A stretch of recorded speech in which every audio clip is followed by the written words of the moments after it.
Geico asks, how would you love a chance to save some money on insurance?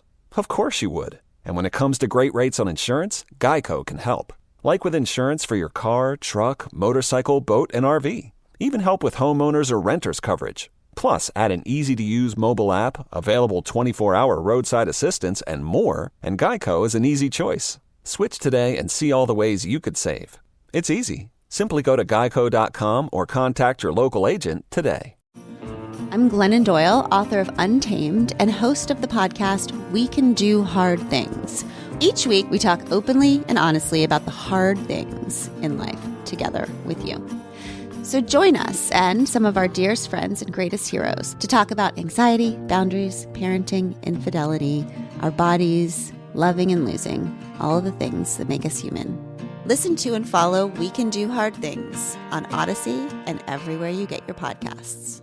What's up? It's your boy, The Ted Smith. Thanks for listening to the Men's Room Daily Podcast. Want more? Check out the greatest podcast in all the land, The Podcast. Be sure to subscribe and listen to a brand new episode every Tuesday night. The debauchery rolls on. You're listening to the Men's Room with Miles and Thrill. 99.9 KISW. California families warning others after they were left feeling like they were living out of a horror movie when hundreds of birds poured into their home last week.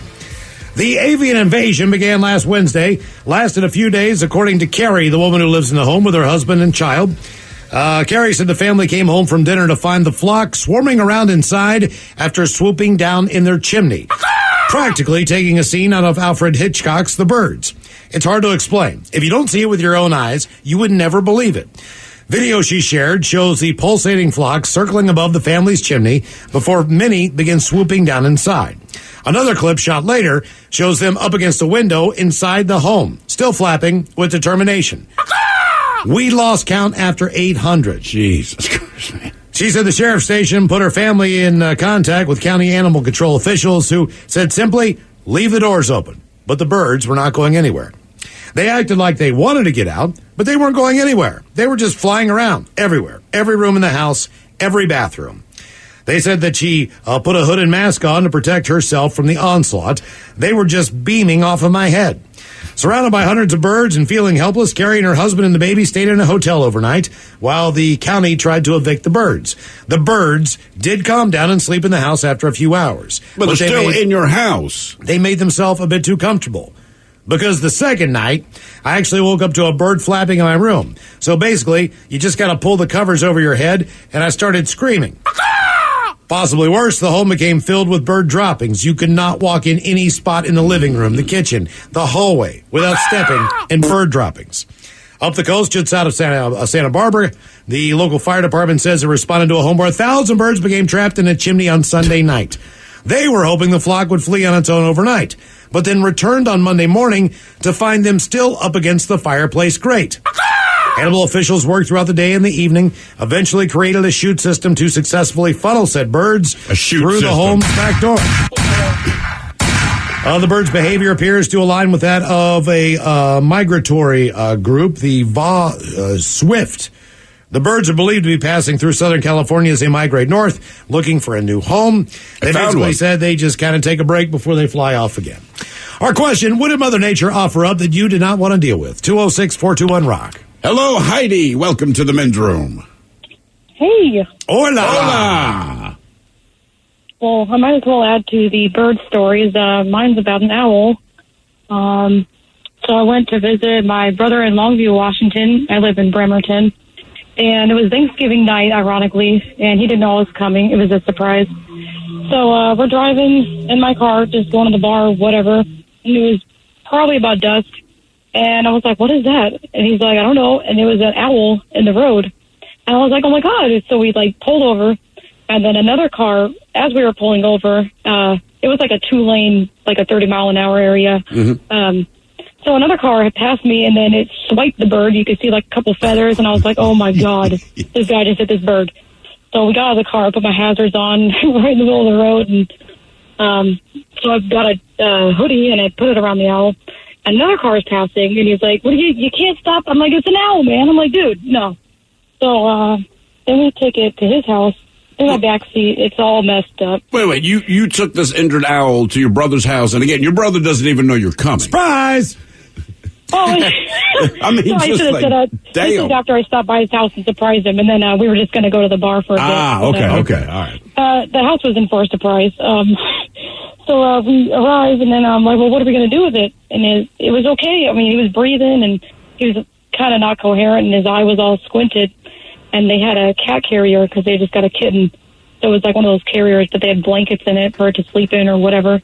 So I was like, all right, let's take the cat out of there. We're just going to stick the owl in there with the blankets. We're going to go hang out for a couple hours, come back and see how he's doing. This thing, man, it was so cool. It was so huge, and its talons were straight digging into our forearms. It was like bleeding everywhere. But so you could put you could put the owl on your arm? Oh, yeah, like he was like pretty dazed. I was just like holding him. I got a few pictures. I like spread his wings out to see if he was hurt. And did you do duck lips in any of the pictures? Did I what? Do the duck. I mean, if you're going to do a selfie, even with the owl, I feel it's important to still do the duck lips to let people know it is in fact a selfie. Oh, to hell with the duck lips. This is an owl. Oh, yeah, so did the owl lips. I got you. So what did you do? Did you like now call what? somebody or like what do you? I don't know. There's an owl hotline, but I mean, who do you call? Yeah, exactly. So I just put him in there to hang out for a couple hours, and then we came back, and his girlfriend was like, "Hey, you might want to be careful, Heidi. That kitten's looking at the owl." And I'm like, "Marie, you might want to take the kitten out of the room because that owl will eat that kitten." Yeah, so that kitten doesn't know what he's looking at right now. Yeah. I took him out, and when I took him out, he was a little better, and his eye wasn't as squinting. You could feel him trying to lift up and kind of try to get out of there and take off. So I was like, screw it, let's just let him outside, see if he goes. And so he's just hanging on my arm, and I'm like holding him like they do on the TV show with his wings down, with a blanket around his head so he doesn't freak out. And sure as hell, he just I let my arms out, and he just flew away. That's cool. But, I'm glad you were able to save him like that. I mean, I'm sure they would not recommend that type of. Well, they don't take to approach wild animals, but come on. Yeah. I mean, well, I was watching a video the other day of a woman and a hawk ended up getting in her pool, right? So, the hawk couldn't get out of the pool. He was like belly down and spread eagle. Spread eagle and all that stuff. So she picks the owl up and puts it on her arm. Hawk, right. That's what it was. Hawk, sorry. Then the hawk wouldn't leave. I mean, she's like shaking her arm. Hey, dude. And he's just like looking at her like, nah, I'm just going to hang out here. It's cool here. I'm cool. Yeah, he's scared of that pool. Video goes on for like 2 minutes, and she's like, I can't get rid of this. I don't know what to do. Bird is just kind of hanging out. He won't leave. And I don't know what happened at the end of the video. I was going to say, what happened? We don't know? We don't know. No. Like, she stopped shooting the video, which tells me something bad happened to that hawk. Yeah. Like, all right, turn off the video. Mm-hmm. Legend has it, to this day, he's still on her arm. Right. And when you look at his talons, like, she's trying to gently nudge it away. Like, there's no violent act, because, again, its talons are wrapped around its forearm. And it's being really cool, but you could tell at first she's like, and by the end of the video, it's like, He's not I really need this thing to go away. Like, she's it's trying getting to shake weird. it off a little bit. He's like, nope, I'm staying. She twisted her arm, right? So she twists her arm around, and it does like the log roll. Oh, yeah, it stays on there. It's just looking at her, but it moves its feet around her arm like the log roll, then grips back on again and still staring at her. To put it on a like a stump, right? You know what I mean? And then he just hops right back on. Like, nope, I'm staying here. It's the damnedest thing. I was like, I didn't know. That would freak me the hell out. Yes. And at some point, it gets old. Like, look, I mean, this has been cool. You got to go. Bro, you got to go. Have you ever seen an owl in the wild? Yes. I've seen a couple of them. I saw one drop out. This was so weird. I saw one drop out off of a tree branch because it was hunting either chipmunks or whatever it saw on the ground. Maybe a mole. Who knows? Because I didn't see what it was going for. But all I saw was it drop out of the tree. And I mean, it drops like a bomb because they're so heavy. It looked like one of those planes that you see land or flying up around, like one of those test planes where you're like a cargo size 747. Right. How does this thing fly? You know what I mean? Some of the military planes you see are so big, like, how does this thing get off the ground? It's kind of what the owl looked like. But when the owl went down, it literally flew 2 inches above the ground. Yeah, cruising. Completely spread out, cruising, picked up whatever it picked up, and then took off like a touchdown. It was crazy. Did it turned around and say, "Are you impressed, Montgomery?" Then the same thing that she said. Then I was driving in Evans, picking up my kid one day, and there was a snow owl sitting on somebody's house. And I mean, the traffic's backed up in both directions on this street. Like in Main Street, Evans, it's a pretty busy road, right? And this owl just sitting up, and it was so majestic. It was. You couldn't even believe it. Like, you can't hide. You know what I mean? You're as white as this sheet of paper. Mm-hmm. You know what I mean? Like, I don't even know how in the hell, like, you know. He's like, I don't need to. Exactly. I think it's weird, those, and they are majestic looking. But they're annoying as hell.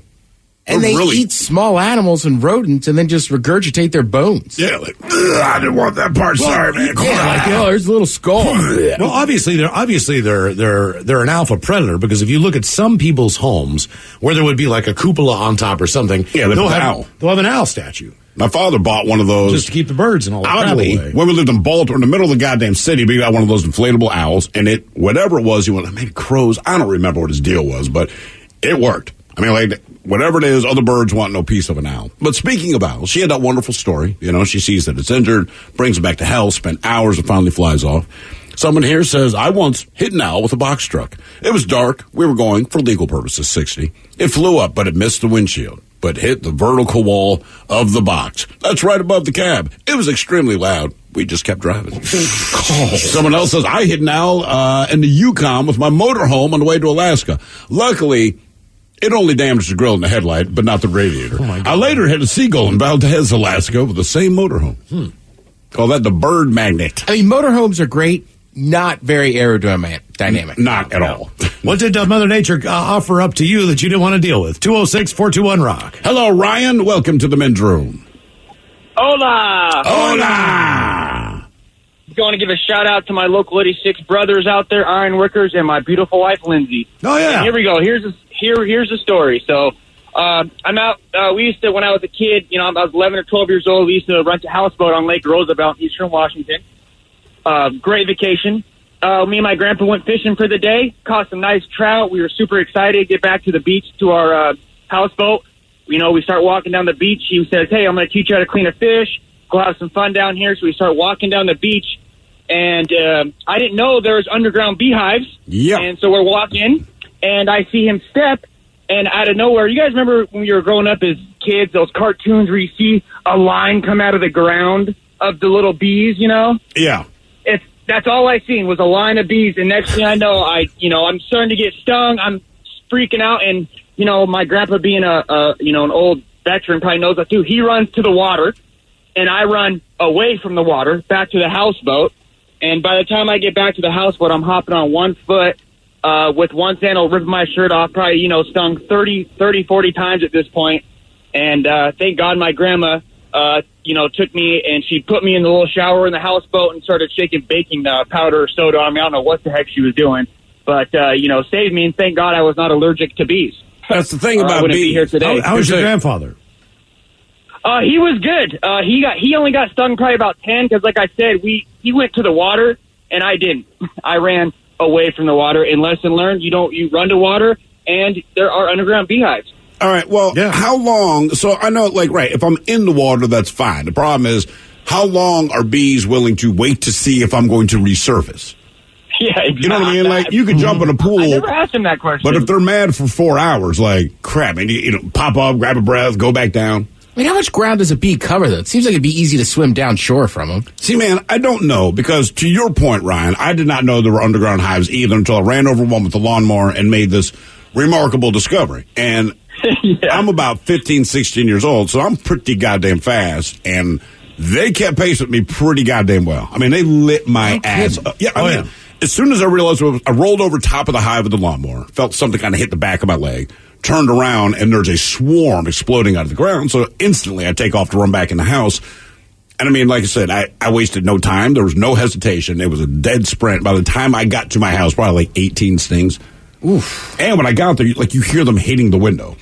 And I remember my mother comes, she hears me, I'm stomping my feet now, like you said, you're ripping off your shirt and all this kind of thing. And my mother had been upstairs. My father's not home at the time. So my mother comes downstairs. She's like, what are you doing? I'm like, it's like bees all over me, man. So, and back then I had hair. So there's stuff in my hair, all this crap. Bees in the hair too, huh? Bees in the hair, just like bats.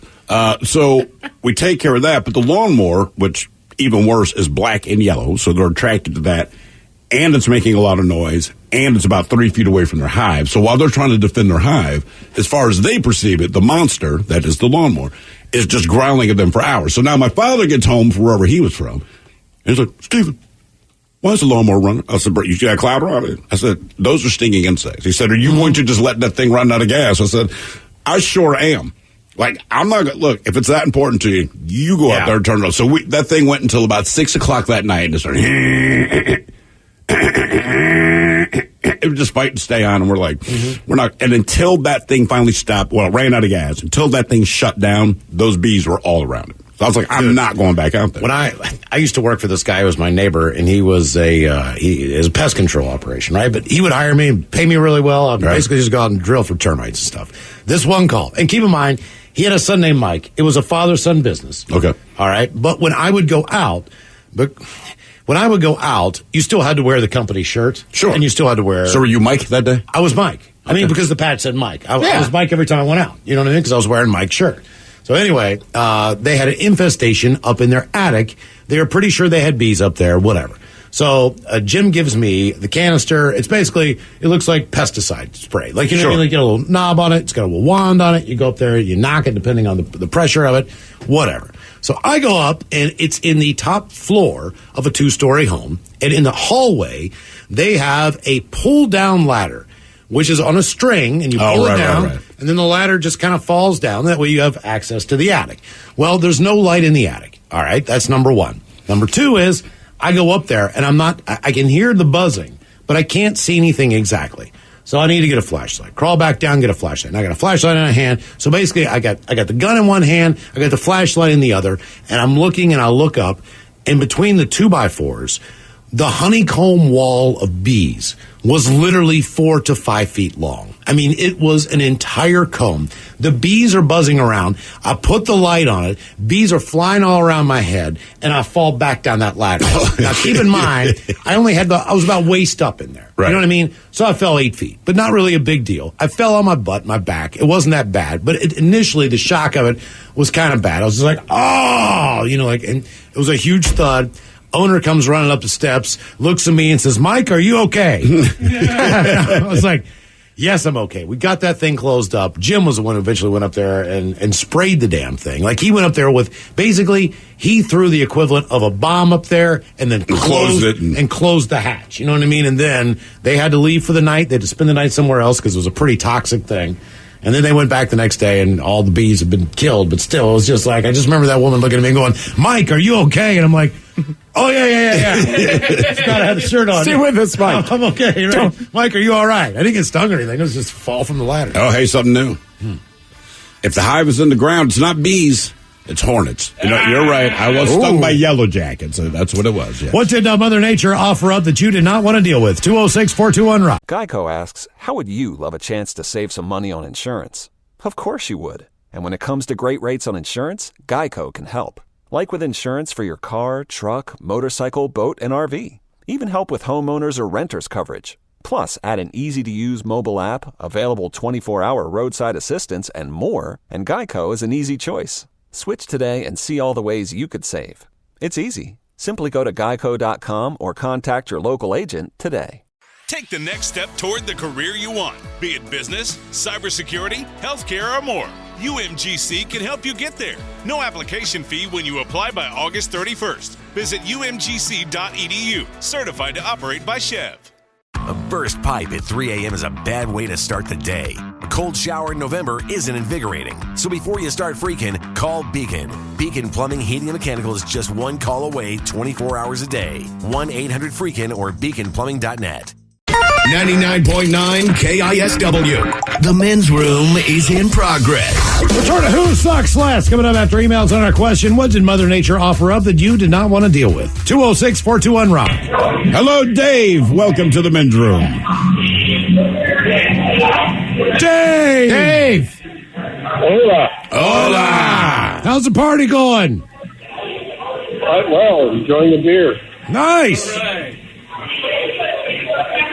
So, Dave, what did Mother Nature offer up to you that you did not want to deal with?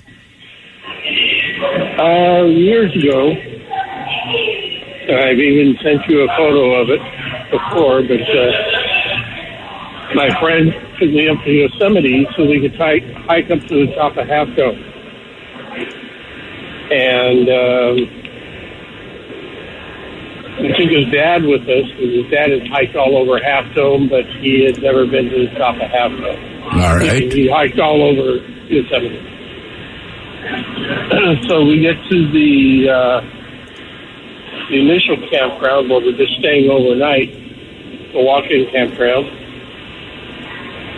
we set up camp, and Jim and I head off to the Merced River at there's a bridge there you can jump off into the river.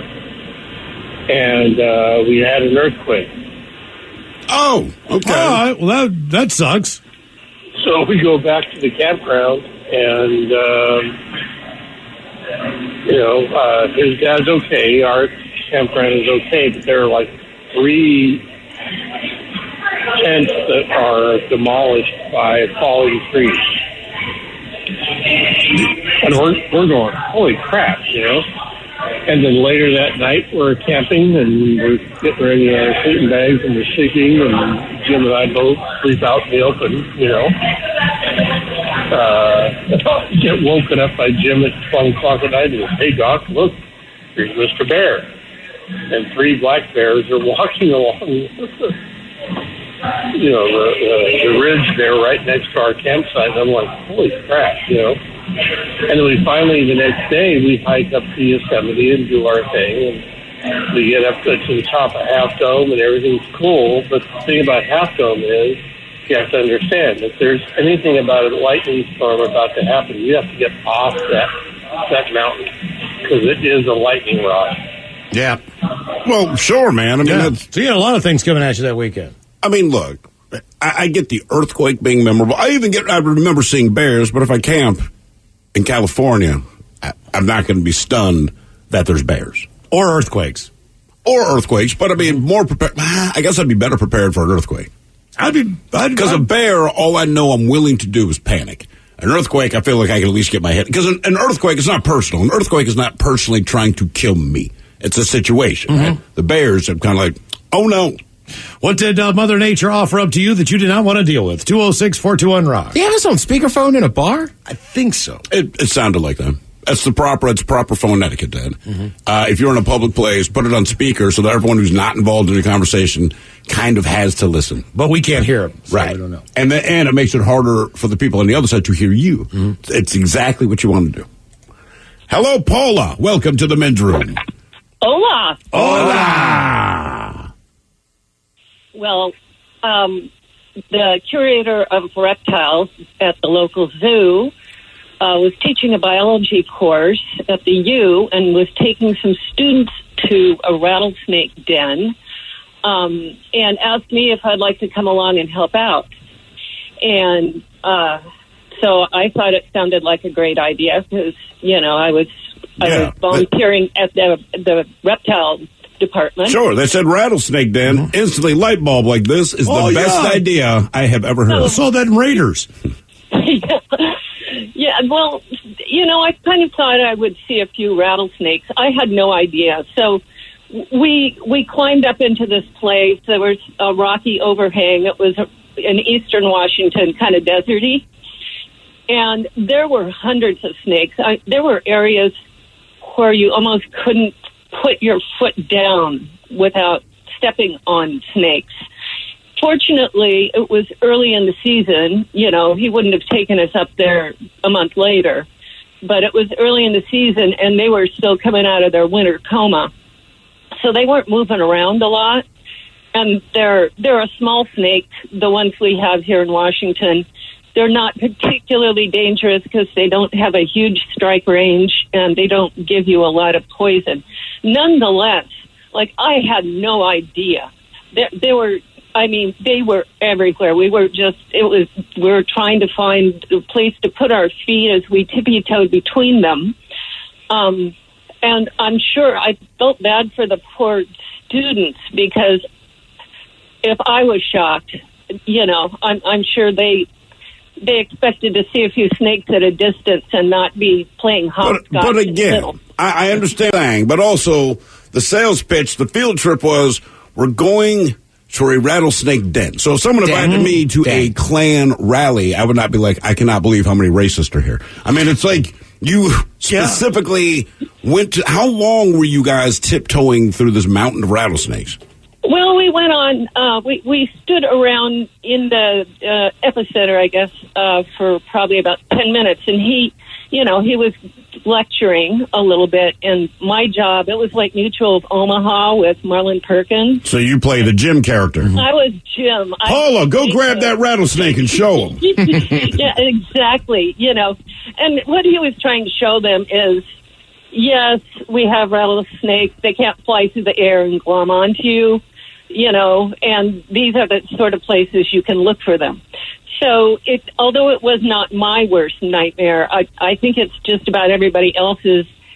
And I will say that this was on private land behind a locked gate. Okay. Now, Paula, you interact with all kinds of animals, right? Yeah. What is, of all the animals you've dealt with, that you personally have dealt with, what is the animal you want to deal with, again, the least? Well, although I like this species a lot, they can be trying. The human. Hey, wow. That is the great answer, because I always have the thing, now, behind this wall at this zoo is the most dangerous animal in the world, and you look into a mirror. Right. So, yeah. But I will say this, Paula, as far as rattlesnakes go, where I grew up, they're smaller than the one I saw last weekend. Mm-hmm. So she says they're smaller rattlesnakes. Well, and it was at least 4.5 feet. So typically, the rattlesnakes in West Virginia were thicker than this one. But, but I mean, as far as its length goes, that was the biggest rattlesnake I've seen. But I bet, like, a lot of times if you look at the head size, a snake, I don't know what yours look like over there, but I wouldn't be messing with them over there. No, they're not. Yeah, they're not diamond heads. I just don't mess with. We had them all over Denver. Like, and again, the elementary school I went to in Colorado, because there was a new housing development, but before all the kids would walk to school, and before we could all attack the playground, which is what every elementary school kid wanted to do, there's two dudes out there in their tank tops, and they're just raking their poles through the sandbox, and we watch them on average pull 2 or 3 rattlesnakes out of the sandbox, put them in a bag, and they always said the same thing. Think that's all of them. Think. But once we got the all clear, they blow a whistle, and we all just ran over there. Just for some reason, it's so prevalent, it didn't bother anyone, if you know what I mean. Because kids got bitten by rattlesnakes all the time. You're like, let's take them to the hospital. They're fine. What did Mother Nature offer up that you did not want to deal with? 206-421-ROCK. Hello, Tim. Welcome to the men's room. Yeah, hi. Hola. Hola. Hey, well, we're a long time ago, we were in Yellowstone. It was all summer and all hot and everything. There's tons of tourists everywhere. So we were going down there, had all the windows down and everything, and just to our left of us, across the road, there was this big, huge bull elk, and there's all these tourists around, and they're just all looking at it and everything else. Well, unbeknownst to us, my son just walks out the back door of the car, and he walks across the road, and all these tourists are just all concentrated on looking at this elk, and they're like about 3 feet away. And my son, he just screams out, "You effing tourist, get away from that elk!" all the tourists jump up, but the problem is that it freaked the elk out. And so the elk, I swear, he jumps like a foot in the air, and he just starts running. All these tourists are just scattering like cockroaches. They're running everywhere and just all freaked out. Oh, my God. How old was your kid when he did this? How old was your kid when he did this? Oh, he was 11. Yeah. Okay. 11. They're huge. Yeah, he's always been pretty high-spirited himself, I got that. You don't realize how big those things are. Yeah, but they're huge. They're massive. Why do people and it only seems to be specifically at Yellowstone. I know it happens everywhere, but someone brought up a safari earlier. So you're on safari, and whether it could be a giraffe, even something that generally we don't feel is aggressive. They are, but in our mind they're not, right? But people still are like, ooh, let's jump out of the Jeep. They don't run up to lions. They don't run up to baboons. They do not run up to giraffes. Or bison. And I get it, because you shouldn't. It's a bad idea. But somehow, when people go to Yellowstone, you're like, well, it's not a lion or an elephant. It's like, it's a bull elk, or it's and people just get out, or a bear. You're not at the zoo. Like, a bear is our lion, right? Africa has lions. We got bears. They're kind of a top dog here. Like, why are you approaching the bear? Because you would not do this on safari. What is the difference in your mind between Yellowstone? They've been picking off people at Yellowstone. Bears are not messing. They're not messing around. I still remember the story about the guy who was hiking in the Olympics, probably about 5 or 6 years ago. He knew the area. He was an older gentleman, and there was this one mountain goat that was up on this trail. Was that the mean mountain goat? Yeah. That goat attacked a few people. And it killed it. Yeah. Yeah, Killed I do remember that. It yeah. already, there was warnings up on the post when you walk in. There's always like a this bulletin board. one. Like, don't worry about all of them, just this one. If you hike in Canada, they always put up signs in the parking lot when the last bear sightings were. You can get a bear sheet every morning to know where to go. You can see the scratch marks. And I all don't that need to stuff. go to a place that does a daily bear sheet. Yeah, that tells me everything I need to know. But I never would think that a mountain goat would be what would take you out. Like if it said a mountain goat was sighted up there, I'd be like, oh, hell, let's go. You know what I mean? If we didn't know anything more, like, yeah, okay. Yeah, I mean, that doesn't I think, seem too, like a you threat gotta, to me. the problem is size. So people are used to deer, right? Sure, You see deer everywhere. So elk, right, I think are part of the deer family. But they're much. I know it's that. Peter But Dinklage people to the don't- Rock. Right. But you're talking about people that aren't thinking. I'm not going to call them dumb. So they just see it. It looks like a giant deer. Like, oh, we can go get near it. It's like, that thing's going to attack you. Okay. Same with like moose or whatever. Like, see, I think the problem is that it seems like North American animals, for the most part, they either move slow as we perceive it, or they're kind of standing still, right? So 9 times out of 10, even if you see a video of bison, they're just kind of standing there looking at each other. It's like cows in a pasture, right? They're not doing much, but they're also not doing much because they're not being provoked. So people like walk up and want to touch. Remember, there was a family at Yellowstone, I want to say it was late last year or whatever, and the girl survived, but it was a family of 3, like mom, dad, and girls maybe 9, maybe. Mm-hmm. And they kept getting closer, and you can hear other people yelling off camera like, hey, man, don't get too close to this thing. And one, it was standing on its own, so it's not even with the herd. And it's staring this family down, which generally is a sign like, hey, you might want to back up. But they keep walking toward it, saying all the dumb stuff, and they reach out to touch it, and this thing charges them. Now, the family takes off, and you'd like to think that that parental instinct says, I will protect my child against any threat. Not this time. Your dad's like, yeah, I don't think so. Mom and dad took the hell off. The kid obviously runs slower. This thing hit this kid with its head and flopped that girl probably 20 feet. And guess what mom and dad did? They kept running. And then when what the hell was the bison, when they decided maybe to not stomp her or headbutt her or whatever, just like you, and walked away, then they went and got their kid. And I'm like, so this is bad on every level. 1, you're dumb enough to walk up to this thing. But 2, when it attacks your family, you're like, oh, no, my daughter's on her own. And I mean, it messed her up, man. What did Mother Nature offer up that you did not want to deal with? 206-421-ROCK. it's like, didn't one kill somebody on a motorcycle just this past summer? That sounds vaguely like familiar. I feel like there was a lot of interaction this summer for whatever reason, where the animals were really getting up close. But as far as our family running away from the bison and the kid taking it, if I ever take my kids to Yellowstone, I'm going to have them watch that video first and be like, this is how it works. Yes. This is your You walking up to an animal, I'm going to tell you not to, but if you do, I can't help you. You're on your own. Hello, Charlie. Welcome to the men's room. Liquor and whores. Liquor and whores. So I grew up in Alaska, and one of the things that Alaska is known for, among other things, is its wildlife. Mm-hmm. So I was in elementary school. I'd walk down to the bus stop, and I heard this rustling in the trees, and it was like September, October time frame, so frost was just starting to get on the ground. Look over in the trees, and there is this grizzly bear the size of a 1975 Dodge panel van rustling through some garbage bags that some moron had dumped in the trees. So I did what any self-respecting child at that point in time would do, and I very slowly backed up and walked away and walked back to the house. Went back to the house, my grandfather's sitting at the table drinking his morning cup of coffee, and I'm like, hey, Grandpa, I need to ride to school. He's like, why, did you miss the bus? I'm like, no, there's a bear at the bus stop. He's like, no, there's not a bear at the bus stop. You're lying. I'm like, I swear on everything I own, there's a bear at the bus stop. He's like, okay, get in the truck. But if you're lying to me, I'm going to tan your backside with my belt. I'm like, okay. Got in the truck, drove down to the bus stop. He's like, all right, show me where this bear is at. Pointed out the passenger window, and he leans around, looks, and he goes, huh. Well, all right, well, let's go to school. And we drove past and dropped me off at school. I got home, and my mom was freaking out the entire time because she's like, oh, my God, there was a bear. What if the bear attacked you? And normal parent-type stuff. Did you say, I know what would happen if the bear attacked? That's why I came home and got Grandpa. We know how this ends. Yeah, pretty much. I mean, my grandpa he worked on the slope doing electrical work for the oil companies and stuff. So he had some pretty interesting interactions with wildlife himself. But that was probably the closest I've ever gotten to anything remotely.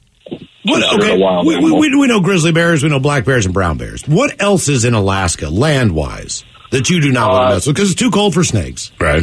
You know, it's like, what else is up there? That do they have, like, wolverines? What about, I was going to say, wolverines or badgers, right? Yeah, like anything like that? Yeah, we got wolverines, we got badgers, we have bobcats and lynx. Those things will cut you to ribbons. Well, lynx aren't that big, but it's still a cat. You know what I mean? But a bobcat. That's a wolverine. I mean, they're still like an adult bobcat who's easily like 50, 60 pounds. So it's the size of a terrier. You know, so imagine a cat the size of the family dog. Did you ever see a wild cat when you were up there?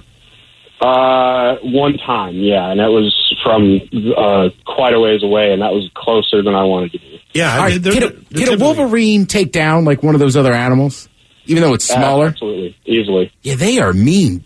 All those they named a superhero after. Yeah, I mean, right? Yeah, it seems like look up a honey badger. Look up honey badgers online. I saw a honey badger. Absolutely, it looked like the Tasmanian devil. Yeah, again on the Eastern Shore, they love rattlesnakes. Rattlesnakes are delicious. So, I mean, when they go after them, they are relentless. It's just this huge dust ball. They're screaming. The snake is hissing, and I mean, they just grab their asses and then go right back down in the hole, and it's over. I mean, it's over within 30 seconds. You cannot believe the ass whipping that they do not care about anything. No, it's what they're notorious for. Yeah, I mean, but someone told. Okay, once I saw this go down, this guy who I'm with said, "Look at this video," and it's the famous honey badger video. Mm-hmm. I had never seen it.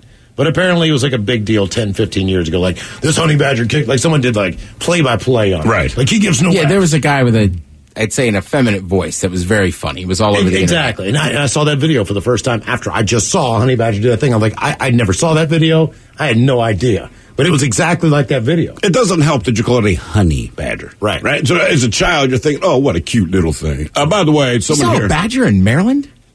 No, in Eastern Washington. Oh, you said Eastern Shore, but it's Eastern Washington. Dude, I do that all the time. I do that all the time. I cannot get. I got to stop that. Somebody here, a couple comments came in. First guy says, "Would you guys shut the f up about bears killing people in Yellowstone? I'm going there in 2 weeks with my family. Count how many people go there. Mm-hmm. Tell us how many return." No, we're not talking about the bear. We're talking about the bison killing people. You're fine on bears. I mean, yeah, that's the one thing. People keep approaching the bison. And like I told them, I said, just don't approach them unless it's Smokey, because Smokey's chill. You talked about the guy that was killed on the mountain pass by the mountain goat. Yeah. Someone here says, I knew the guy that got killed by the mountain goat. He was not messing with the goat, quite the opposite. You're right, because when they reported this in the news, so he was killed by the mountain goat, but several people have been attacked or scared off the trail. And everyone pointed out the same thing. Like, we didn't do anything. This goat basically waited for you. Like, it could hear you coming, and it would block your path. Right. It would not let you pass the trail at that point. It was like Gandalf. It wasn't like... You know what I'm talking about, Mike? You shall not pass. I think in a picture it was like all white. Yes. If I'm not mistaken. It was all a mountain goat. Yeah. That was... I just didn't think it could kill you. So it was killed away. It was black and white, like, yeah. I know, it's just like, I always think about that, like, even with a snow owl, like, you're white, like, you can't hide. I guess you're badass because, you don't need to hide. Right, exactly. He's like, yeah, you see me. Somebody here, I'm sorry, honey badgers don't give an S. And all I got to say, screw camel spiders. Right there with you, brother. What did Mother Nature offer up to you that you did not want to deal with? We've got your emails coming up next from the men's room at KISW.com.